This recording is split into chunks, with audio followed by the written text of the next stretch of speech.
Hello everybody and welcome to this tutorial. Today I will be talking about some of the prerequisites that you will require if you want to follow this course through.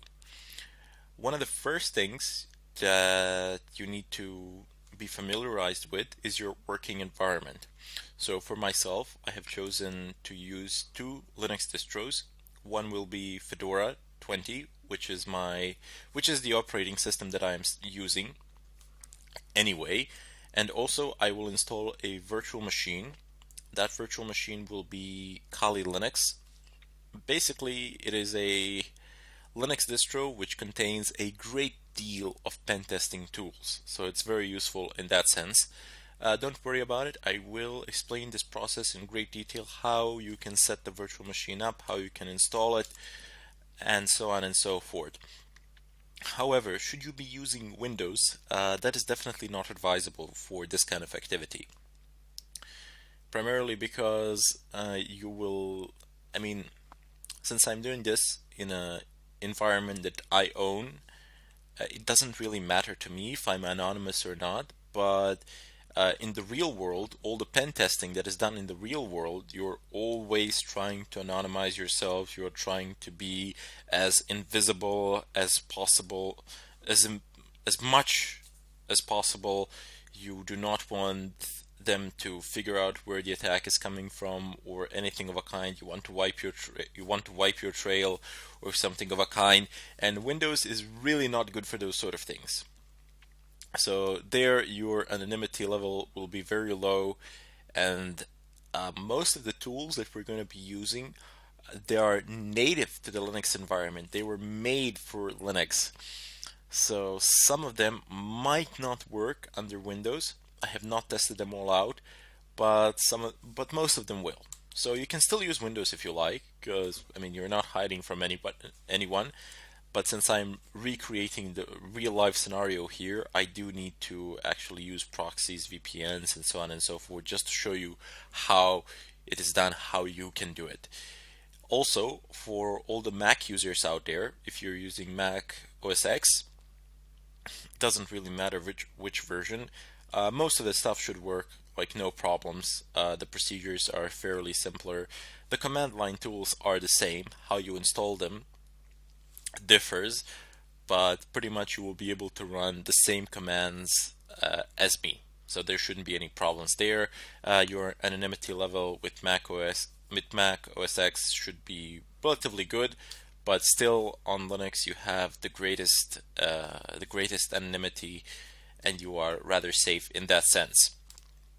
Other than that, you will also require working internet connection. And even though all of these attacks that we're going to do today, well, most of them, they work much, much better if you have an extremely fast internet connection. But some of these attacks are actually conducted from public Wi-Fi's, in real life anyway.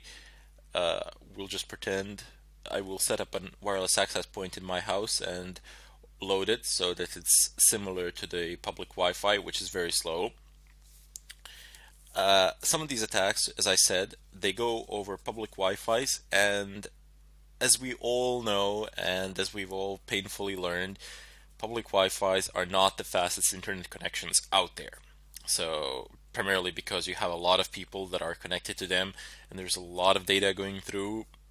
They're not the safest networks out there either, but as I said, if you want to absolutely anonymize yourself, and that is what some people do, they actually go out and hook up to a public Wi-Fi, or they go to a bar or something of a kind and conduct their attacks from there. Now, before they do that, they need to figure out whether the bandwidth of that Wi-Fi can sustain their attack. So they need to minimize it, they need to downsize it, and that is how they become absolutely anonymous. Anyway, the third thing that you will absolutely need, so these three things, these are the basic requirements. Everything else will pick up on the way.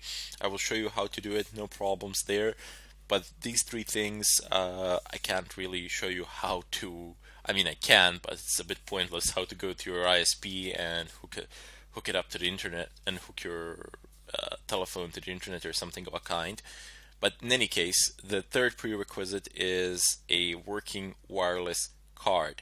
And when I say working wireless card, most of the devices have them. Pretty much all laptops from 2005 or from 2008 were standardized with wireless cards. If you're using a desktop machine that doesn't have a wireless card, you should, but it's not. You don't need to. But however, if you want, you won't be able to follow through a portion of this tutorial. Then you should go out and buy a USB wireless card or something of a kind. They're pretty cheap. I don't know, 10, 15 bucks. So they're not that expensive, and you can get them pretty much anywhere. Anyway, as I was saying, what I mean by a functional wireless network card is that it is recognized by your operating system.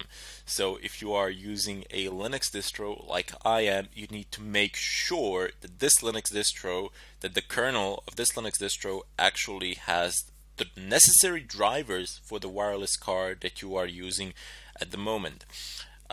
If you're probably using Atheros or Broadcom, Atheros should be fine. Pretty much Linux kernels support a large amount of Atheros devices, if not all of them, in terms of network cards, so that should be fine.